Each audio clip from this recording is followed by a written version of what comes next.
Right. இது 2024 chemistry பேப்பரோட 30வது கேள்வி. இப்படி ஒரு தாக்கம் ஒன்று தரப்பட்டிருக்கு.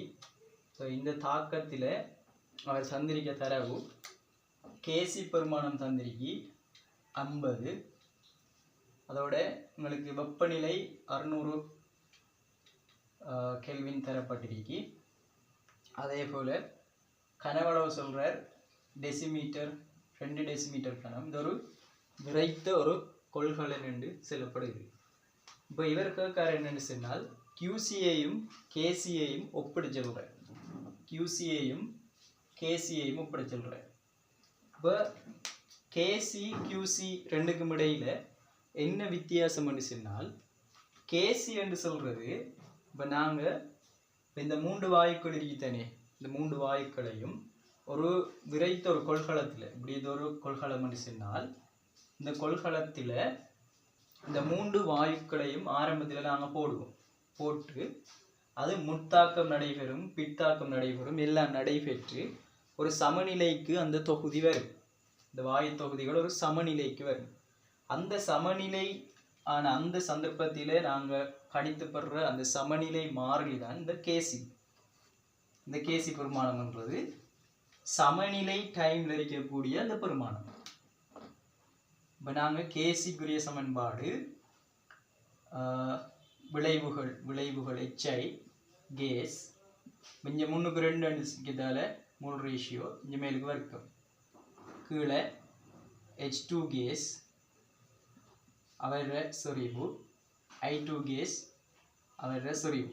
இது வந்துக்கிட்டு சமநிலையில் எந்த பாயிண்ட் சொன்னால் சமநிலை பாயிண்ட், சமநிலையில் அதில் பெருமானம் தான் தரப்பட்டிருக்கு 50 தரப்பட்டிருக்கு. கியூசி என்று சொல்கிறது ஆரம்பத்தில் அவர் எட் பண்ணுவோமே.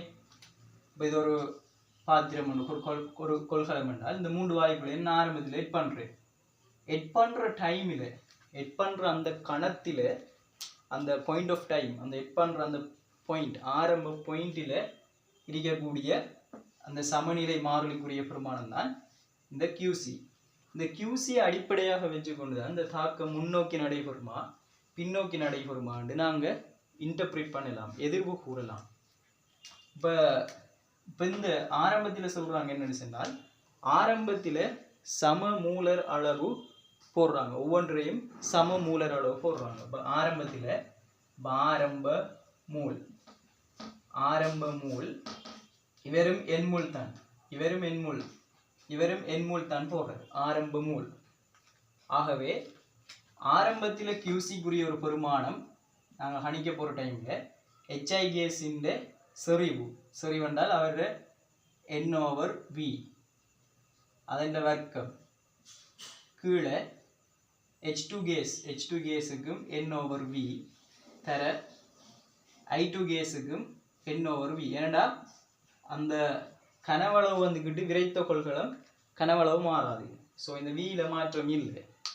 அடுத்தது N வந்துக்கிட்டு ஆரம்பத்தில் இருக்கிற மூலிந்த அளவு, ஆரம்பத்தில் போடுகின்ற மூலிந்த அளவு எல்லாருக்கும் சமம். ஸோ எல்லாருக்கும் N தான்.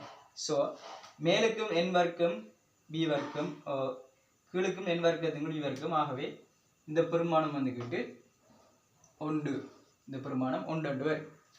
ஆகவே QC வந்துக்கிட்டு பெருமானம் 1, கேசியோட பெருமானம் வந்துக்கிட்டு 50. ஆகவே QCயை விட கேசிட பெருமானம் கூட என்ற முடிவுக்கு வரலாம்.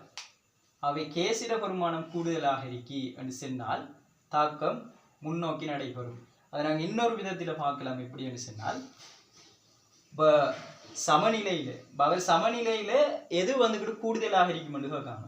அப்போ சமநிலையில் தானே பெருமானம், சமநிலையில் இவர் வந்துக்கிட்டு 50, சமநிலையில் இவர் 50 என்று சொன்னால் சும்மா பார்த்த வழங்கும். இப்போ இந்த பெருமானம் வந்துக்கிட்டு இவர் வந்துக்கிட்டு கூடுதலாக வார டைமில் தானே இவர பெருமானம் 1க்கு மேலே வரப்போகுது. இவர பெருமானம் கூடுற டைமில் இவரும் வந்துக்கிட்டு கூடுதலாக இருக்க போகிறார். அவை இவர் கூடணும்னு சொன்னால் கேசி பெருமானம் கூடணும்னு சொன்னால் HI கேஸ் கூடிய அளவில் உருவாக்கப்பட்டிருக்கணும். தாக்கம் வந்துட்டு முன்னோக்கி நடைபெற்றிருக்கும். இப்போ கியூசியை விட கேசி பெரிதுன்னு சொன்னையும் தாக்கம் வந்துக்கிட்டு முன்னோக்கிய திசையில் நடைபெறும். ஆகவே HI கேஸ் வந்துக்கிட்டு கூடிய அளவில் உற்பத்தி ஆகும். 5வது விடை.